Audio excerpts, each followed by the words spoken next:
Okay, drop dash. Have I got it figured out? I think it's basically just spin... Oh, it isn't. Because the way... Huh. So the way I was doing it before is it would be... Okay. I was basically doing like a spin dash in the air. So it's like I'm holding down and I'm rapidly tapping the button. And it seems to work sometimes, but not others. Maybe you need... Oh, you know what? I think I got it figured out. Do I have it figured out? Okay. The timing on that seems tricky, though. Okay, it seems like you... So you jump up in the air, and you basically do a spin dash in the air. You hold down and rapidly tap the button. And then basically, you need to make sure that you tap the button right before you hit the ground. Okay, that seems to be the trick, except it's tricky then not to jump. Oh, you know what? It's actually simpler than that, maybe. Okay, it's way simpler than that. You don't... Okay, so yeah, you hold down, and then you tap the jump button a bunch, and then you hold it when you land on the ground. So if I do it... I want to get up there. Can I get up there? Oh, hey, we made it. Nice. What do we got here? Oh, okay, that was pretty lame. Okay. Oh, you know what? Okay, those things up there are platforms, aren't they? Which I can... Oh, or are they? Or is that just a wall? Oh yeah, that is just a wall. There's like literally nothing up here. Oh well. I mean, you know, sometimes you see the interesting looking thing just off screen, and it's like, oh, let's go see it. And sometimes it's nothing, and sometimes it's something. But you know, the journey makes it worth it. It's just fun that there's so many cool things to see and explore in this game. If I remember my first playthrough... Oh, no! Oh, I think I ruined it. Oh man. So what I noticed... I got a bunch of special stage rings on my first time through in the Studiopolis zone, just because I noticed that they're largely tied around those sort of falling spotlight platforms. Okay, here's a question. Can we do Tails Assist in this game? Yeah, because I know that's a... Oh, we actually can, and it works exactly the same way that it worked in Sonic 3 Complete. Yeah, I'm not positive, but I think... Like, I think the main... Like, the main guy who worked on Sonic 3 Complete wasn't involved in this, but I think, like, one of the contributors was like one of the main guys on this game. I'm not sure. I should really have looked all that stuff up. I was just so excited to play this and like to let's play it that after playing it that I didn't bother with any research. It's just like, okay, we're going again, and I'm just gonna say whatever comes to mind. Okay, so I had no problem getting the first two special stages on my first time through the game, but this one is where I started having difficulty. It took me like at least 3 tries to get through this one. My first time through the game. So, okay, what we want to do is we want to not take too many stupid detours for these blue spheres. Is this a detour? Is this a shortcut? Oh, that's a big shortcut. We're actually going to get this, like, right away, it seems. Yeah, we're going to hit Mach 2, and then we're going to catch up to it. And then, yeah, we've just got this right now. Yep, there it is. Nice. Okay, so, I think that's the strategy. Just, like, get as many blue spheres that are on your way, but don't go too far out of your way to get them, or else you'll fall behind the UFO. Then once you hit Mach 2, just go flat out. Okay, so that's that, and I think there's, like, 1 or 2 other special stage rings that are, like, on pathways that are based on... Oh, yeah, this is cool. I think there's another one of these in this stage, too. Genesis does! Damn right it does. Oh yeah, I just love that. And I can't remember what the other one says. I think it's another, like, Sega marketing thing from the 90s. Yeah, Genesis Does was the first one, and then there's another one of those in this stage that says something else. Maybe I'll see it, maybe I won't, because this is actually a little bit of a different path than I think I took the first time through. Oh yeah, these things are super cute. Or are we gonna find a bingo ball thing? Or actually, if I remember correctly, god damn you, Tails. Dang it! If I remember correctly, because I remember I killed these guys, and I was like, I wonder if I can like bounce off them to get something over there. Oh, yeah, I think there's... Or you know what? We can just Tails assist our way up there. Because, yeah, I'm pretty sure I found a special stage ring my first time through the game up there. What are you doing, Tails? Get down here. It's like I got the Tails assist going, but he, like, flew away without me. There we go. Yeah, so you go up here. Yeah, there we go. Okay, so yeah, this actually must be the same route I took first time through. So this is, what, special stage number 4? This is where they get tough. Like, really tough. Yeah, it took me at least, like, 3 tries to get through this one, I think. And then definitely, like, 4 or 5 tries to get through. Or, like, 5 or 6 tries to get through the next one. Okay, and yeah, we've fallen behind, so we gotta make up some ground. Oh god, we've fallen way behind. Oh, dang it. Yeah, I want that shortcut. Ooh, almost fell in the hole. Actually, might have wanted to shortcut over those spikes, too. Yeah, I'm actually losing ground here, which is not good. We might actually have to take this up to Mach 3. In fact, yeah, there's no way we're catching up without getting to Mach 3, so... Oh, yep. Okay, but at least we got it quickly. Okay. This should do it. Okay, yeah, that shortcut there makes a big difference. If we can get, like, a clean line through that, then we'll be golden. Or, we won't even need to make it that far. There we go. Cool. I think we're, what's that, 4 for 4 on special stages. Jeez, maybe I will get Supersonic too early. I mean, I can just not use it, I guess, if we, collect those emeralds too soon. Oh, come on, I want to get in there. And yeah, that's that allure of like, oh, there's something cool up there, I bet. Because it seems like it would be tricky to get up there, so I bet there's something cool. So I'm gonna do it. Just like, yeah, like I said, that allure of stuff that's just out of reach that you see in all of the best designed Sonic levels. And you get that like all the time, where it's like, okay, take the higher path, take the lower path, and there's always just something cool you can see just out of reach if you know where to look. That's always been the amazing thing about Sonic games, is they're super satisfying to play, both as like sort of speedrun games, and I don't even mean like crazy, like, you know, like AGDQ speedrun where you're doing crazy glitches and stuff and like breaking the game, but just like to, you know, just breeze through the game and play through like in an efficient manner. Like just play through to clear it as fast as you can without being... I'm about to say super autistic about it, and I apologize for that, but I can't think... It's just that I've talked about this before, how the internet is just ruining... I don't know about probably human communication in general, but certainly my communication personally. I just don't have a better way to phrase that than to say, yeah, not speedrunning without getting super autistic about it. I don't have a better way to phrase that because I consume too much internet shit. Hopefully that's sufficient to give a sense of what I'm talking about, though. It's fun to speedrun through at any level. Like you can just like play through efficiently and don't worry about secrets or oh wow, this is brand new. I thought we were about to get to the that's actually a bit of a shame. We were about to get the bingo ball machine, I think. But oh, I didn't actually want to fly there. But who knows? Maybe we'll get something cool up here.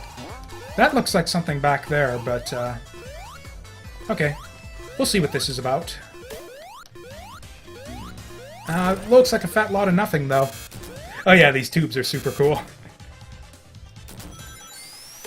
And wow, I think we might actually get through this stage without any of the bingo balls. That's a bit sad, but on the other hand, it sort of again speaks to that, sort of the depth of these zones, that there is like... And I mean like sort of depth in a physical sense. Or I guess width would be a better way to describe it. Oh, okay, this boss was super annoying as Knuckles, but... Okay. But apparently it's not an issue at all as Sonic, because you can just hit him. You can just keep hitting him, and it's just like nothing. Yeah, you just hit him at the lowest point in the floaty cycle, and you can hit him. That's... Wow, that's insane. So as Knuckles, you can't actually reach him, when he's just floating across there. You have to wait until he does that sunlight attack and comes down at you. And then you can get like 3 hits on him. So you basically gotta wait for him to do the sunlight attack 3 times. And it's super annoying. Like, yeah, it's because it's just random. You just gotta wait for him to do that attack, unless there's something else I was missing and there was like another way to get hits on him as Knuckles, but as far as I could tell, it's just a waiting game. And yeah, I did not like that boss at all my first time. Or I don't know. Again, a neat concept. It's just super cute. Just like the whole weather report thing going in with the whole TV studio theme. It's just a awesome idea. And then they got like the weather vane Badnik from Mushroom Hill Zone back there as well. And it's like just a super cool concept. And it's like cool, great to look at. But super aggravating to play. As Knuckles, at least, unless, again, if there was something I was missing there. And then as Sonic, it's like the opposite problem, where it's just, like, nothing. And I bet you if you could master, like, the cycle, like the timing of how to get the hits on him, I bet you could clear him there as Sonic without even... I mean, frankly, yeah, probably without even him getting off a single attack, maybe, even. And then the fight is just dumb in the other direction, where it's like, this is like this super cute... funny boss that does has these neat little weather attacks on this little weather report thing, and you don't even get to see half of it because the boss is just like nothing. It's hardly even there as Sonic. That'll actually be interesting, I think, to see yeah, how some of the bosses and just the zones in general play differently as Sonic. Okay, this will be... Oh! This is interesting. So this is a brand new Blue Sphere zone, as far as I can tell. And yeah, this is like super nerdy of me to say, but I don't even think this one was in the, like the Blue Sphere, like the version of Blue Sphere you play when locking on Sonic and Knuckles with Sonic 1, where you could get like the whole game of Blue Sphere and get like the millions upon millions of randomly generated levels. Or not randomly generated, but randomly assembled, randomly pieced together levels. And I don't think that level was among them, so that's like a new Blue Sphere level. Or actually, if I remember correctly, I think the original Flying Battery had a special stage ring down here. But apparently not. In this one, at least. Aw, man, just right there I saw... Oh, there's a 1-up, but I missed it because I was going too fast. Yeah, it's a bad feeling, but a good feeling. It's like, oh, there's stuff in this zone that I'm not going to get to this time around. Oh, right, we got the lightning shield, not the flame shield. I got, like, what, 16 lives already, and this is... Or I guess this is, what, Zone 4 of... I don't know, actually, I don't even know how many zones there are in this game, now that I think of it. What? That seems glitched. Oh, you know what? No, I know what happened there. Or I know what they expect there. Okay, so if you have a lightning shield, you'll go up across the ceiling, and that's just another example of like it's like the old Flying Battery. It's like almost the same exact layout so far as the old Flying Battery, but they change it up a bit. Now, if you got the lightning shield, you walk on the ceiling when those things go. Or we already did Blue Sphere for this zone, or for this level, so we'll leave that. And I want to keep that lightning shield as long as possible now to see what else you can get out of it. Or, you know what, let's do some exploring with Tails. I know it's a waste of invincibility, but those rings have gotten me curious. Oh, looks like a special stage ring. Or not. What is this? Well, we're working towards something. Now which way do I go? Guess off to the right? Oh, this has got to be the special stage ring right here. No! Because it's just another path through the level. Oh, this is the way back down to where we came from. Cool. Yeah, I guess we just backtracked through like just an alternate path that we missed. That was something. or as far as I can tell, there's no issues with glitches in this game. Like it seems, or like I said, I haven't read reviews or something, so maybe there have been bugs that people have found. But as far as my first playthrough went, like this game seems more solid than the original Sonic games. Like the original Sonic games, sometimes you get stuck in walls and stuff, and that was no good. But it especially happened, I think, actually in Sonic 3. Like the original Sonic 3 before the lock-on, they fixed a lot of the glitches in Sonic 3 and Knuckles. Oh, I just love that. And I don't know. I'd say the biggest criticism I have of this game is that at times they kept a little bit too much of the old zone layouts. I actually feel that with this, or you know, and because they kept so much of the old zone layout, I know what is up there. So yeah, we're gonna get ourselves some rings. Oh, and hey, you actually do get extra life for 300 rings in this game. I think I don't know which Sonic games did this, but I know in Sonic 3 and Knuckles you only got an extra life for your first, or actually no, it wasn't before. It was here in the original games, or in the original Flying Battery. Yeah, you drop down there, and there's a special stage ring off to the left. I wonder if they kept that here. Oh, looks promising. This is where it would have been. Yep, there it is. Nice.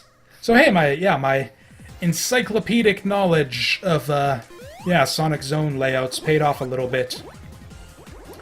But yeah, actually, I didn't want to take this roundabout route here. But yeah, Flying Battery, actually, as much as I love the new gimmick of like walking on ceilings and stuff, and the sort of the little garbage pits are kind of neat too, so they added a few extra bits that make it a bit different, but overall, I think they kept a little bit too much of the old zone layout in that one. And that's like the biggest criticism I think I have of just the game in general, is that a few of the zones just keep a little bit too much of the old layouts, and it's probably not an issue at all, really, for people who aren't like crazy, like Sonic maniacs who have played the old zones like a billion times and who have all the layouts memorized. Like someone who's like, you know, played the old Genesis Sonic games back in the day, but that's like the extent. Or you know what, oh, I need to get some rings. I was so focused on like cutting corners and making good time. How the hell do you get those rings? I find that happens a lot where it's like, oh, I need rings. Oh, I'll jump for those rings, and I'm off the edge of the stage. How do you even get those without jumping off the edge? Okay, so it looks like we're stuck on 5 so far, just like it was my first time through.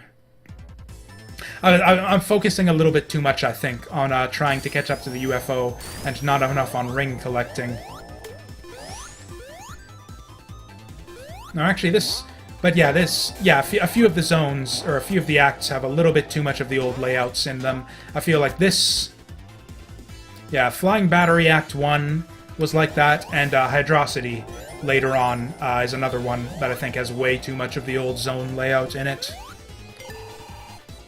It's been a while. The zones are getting longer and longer. I feel like we can maybe afford an extra. Now that I know they've got new ones in here, I'm actually a bit interested to see what they've got for us. And yeah, I don't know if it's like worth it in gameplay terms, like if there's any benefit to getting perfects on these stages, but I just don't have the fucking patience. Like even back in the day, like I don't think I ever bothered getting perfects in the Blue Sphere stages in the original Sonic games, even as a kid. I just like could not be bothered. Oh, dang it. Oh, hey, we actually recovered that. Oh, yeah, I screwed that up royally, but, yeah, we saved it.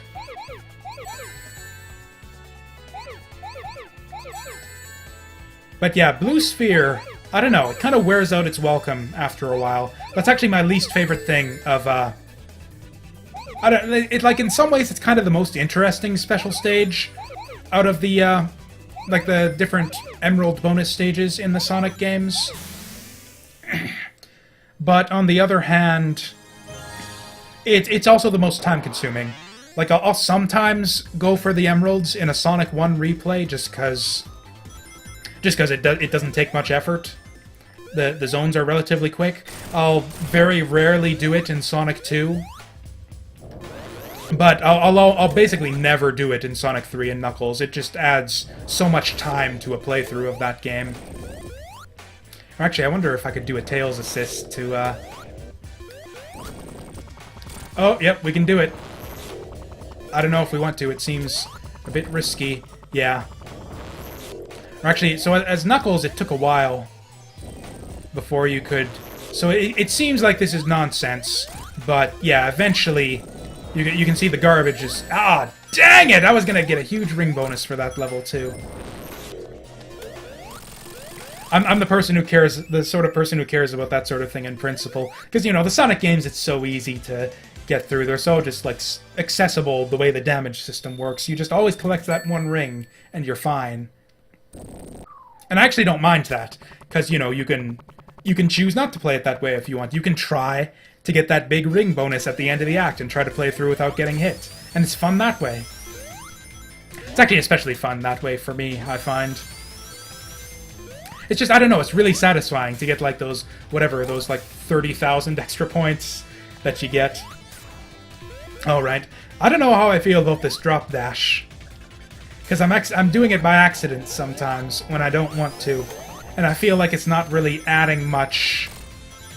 Or I don't know, I guess if I'm just more conscious about it, it'll be fine. I'm just, yeah, kind of adjusting to it. Because this actually is something that's, like, brand new to me. There's no drop dash in the Knuckles playthrough. And yeah, here again you can see, like, the whole criticism of too much of the old zone layout is just, like, completely out the window with this Act 2 here. This is completely different, like, through and through from the original zone here. And again, with the meshing of multiple aspects from different zones. Here you can see we're basically, like, flashing back and forth between blanking on the name of the zone now, Flying Battery, and blanking on the name of the other zone, Wing Fortress. And I just really, really like the way they do that. Yeah, there we go. We got our shield now, protect them rings. Actually, let's just make a blind leap. Hey, that's how you get that. I was agonizing over... I remember on my first playthrough, I agonized over that one, because even as Knuckles, like, gliding from... like, trying to glide up from a height, I could not find a way to get that one up as Knuckles. Now I've actually solved the puzzle. And that's the thing. It's like the way the sort of out-of-the-way secrets are hidden in this game are like, it's like even better and more satisfying than the old Sonic games. Like, I truly believe they have actually surpassed the classic Sonics. Not entirely, but in many significant ways. I don't know, that's just after one, and that's even just after one playthrough. And I feel like after that one playthrough, I felt like there were, like, again, just sort of the hidden depths and, like, all the stuff that I didn't see the first time through. And I'm just, like, super... Or, you know what, it's been not that long since we did Blue Sphere. We can skip that one.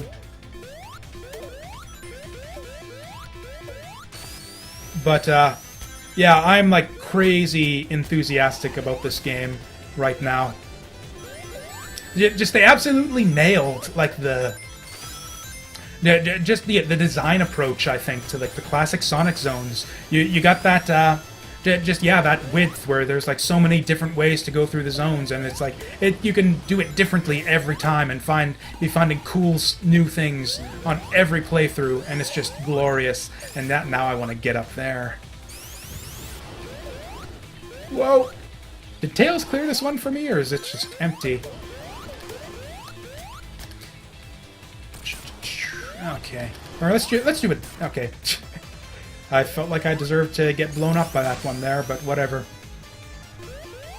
Yeah, again, I don't want to go too crazy, because it's, like, super early, and, like, you know...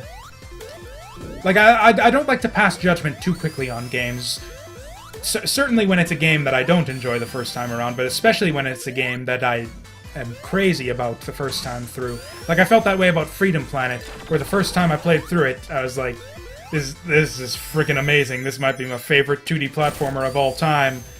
But, you know, some of that is just the fact that it's you know, that the allure of a new game, where it's like, it's not necessarily, maybe it isn't the best 2D platformer of all time. Maybe it's just, like, the best new one that I've played in a long time. The best one I've played that I haven't played before, basically. which is like... I hope that gives a sense of what I mean here. I've never been particularly articulate with these sort of YouTube commentary series, but just the fact that it's something new that's amazing. Like a lot of these like indie 2D platformers, because the 2D platformer, it's like the kind of the whipping boy of the indie scene, kind of, or the anti-indie scene, I would say, where people... Yeah, you see this a lot. Total Biscuit does this a lot when he's reviewing like 2D indies, where it's just like, oh, here's another 2D retro-styled platform. Yeah, another retro-styled 8-bit 2D platformer. Oh, hey, they make 1 billion of these, and they're all the same. And he's right to a certain extent. But the thing is, you kind of need to be a little bit of a connoisseur of these types of games to be able to truly separate the wheat from the chaff. Because it's true that to a certain extent, yeah, there are probably way too many of those types of like retro 2D platformer style games, and a lot of them are extremely derivative and bring nothing new to the table, and just don't advance the genre in any way. Because that's the thing. I feel like there's still a lot of ground to cover here. That, like, you know, like 2D died sort of a premature death back when in the 32-bit era. Like, you saw a lot of, like, a really cool, or not a lot, but a few really cool... what am I doing? These aren't spheres. I don't care if I bounce back into them. But yeah, you saw a few examples of that in the 32-bit era, where the 2D platformer was basically dead at that point. There were almost none of them being released. But the few that we did see were, like, freaking amazing. Or either amazing or... interesting in some way or another. Like, you have ones that are amazing, like stuff like your Symphony of the Night and Klonoa and those types that are just like true masterpieces of the genre, I think, among the best ever made out of that style of game. And then you have the ones that sort of are not exactly masterpieces, but do really interesting things with the genre. You saw that out of a lot of treasure games. A lot of treasure games. Basically, Silhouette Mirage is the best example I can think of that type. There was one on the there's a few on the Sega Saturn in that category that seem a bit interesting as well. I haven't played most of them, but I've like seen playthroughs of them, and they look mostly not very good, but still very interesting. Like, there's one I discovered recently. I think it was called Astal or Astal that I saw a playthrough of a while back, and it looked like a not very good game, to be frank, but it still seemed really interesting. Like, just like the way it kind of did. It was like sort of had like sort of brawler elements, kind of, or the aesthetic of a brawler, and like a few different moves you could do. And it's just, I don't know, and just the perspective or the sense of scale as well was really unique in that game. And yeah, you saw a few games of that style. What was I doing? I could clearly see the thing right there. I just mistimed it. I know. Yeah, I knew it was coming. I figured, okay, I'll jump under it as it goes up, but I jumped too early and I screwed it up. And yeah, this boss right here is super cool too. All the bosses in this game, even if they're not necessarily fun to play, they're all super cool. This one's fun and super cool, so I like this one. Just like bouncing the thing up. Oh, I messed it up there. The annoying thing with this one, though, is that you can miss... the two annoying things about this one are that you can miss your hits, and then it drags out the fight a bit. And the other thing is that lightning attack is actually super tricky to dodge before you learn the timing of it. The other kind of annoying thing is, yeah, I hate this boss gets so many invincibility frames. It's really annoying to deal with. I'm actually doing an even worse job at this boss than I did the first time I played through this game.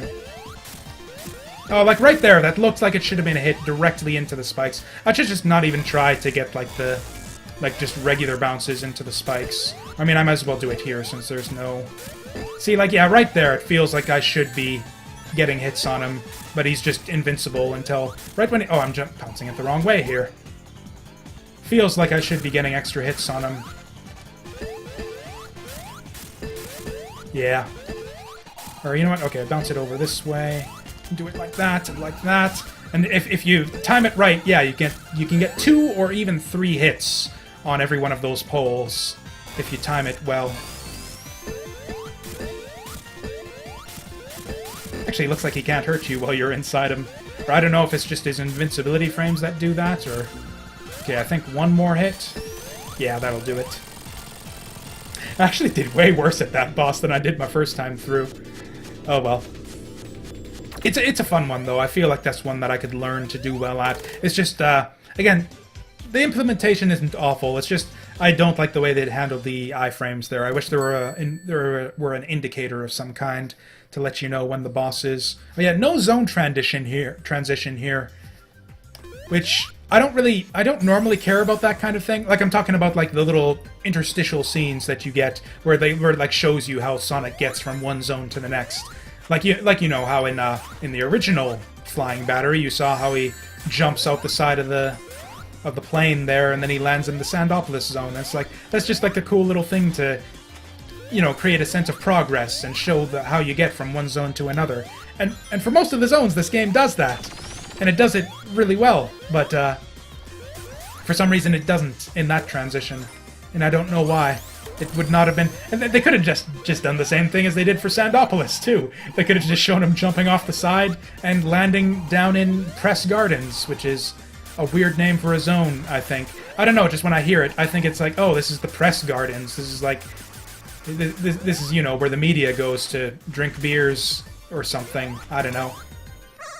Yep, I remember this one from my first time through, thinking that it was one of the least well-hidden rings in the game, I think. Or actually, let's... Ah, dang it! I wish those bumpers were a little bit more visible, too. Sometimes I try to cut corners, and it doesn't work because there's a bumper in the way, and I don't notice it. I don't know, maybe I just need to be more attentive.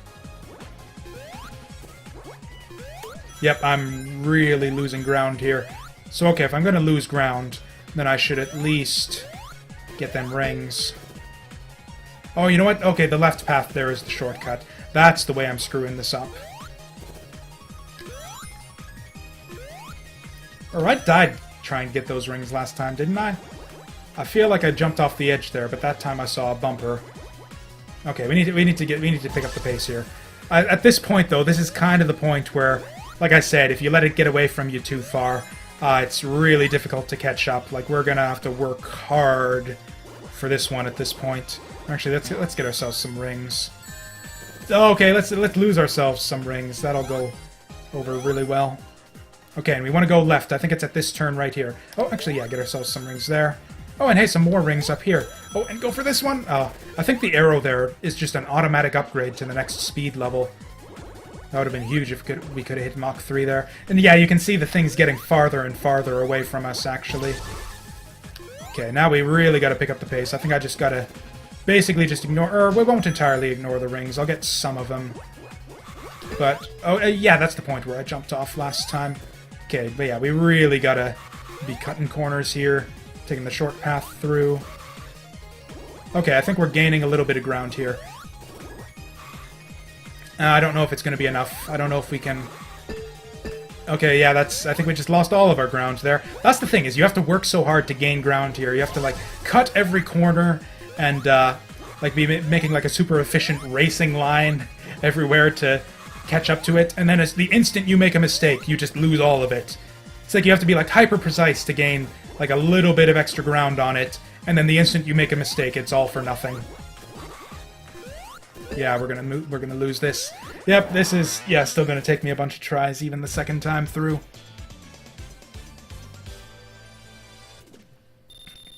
I think the main thing in that one is just memorizing the layout. I need to remember to take the left path basically every time there, I think.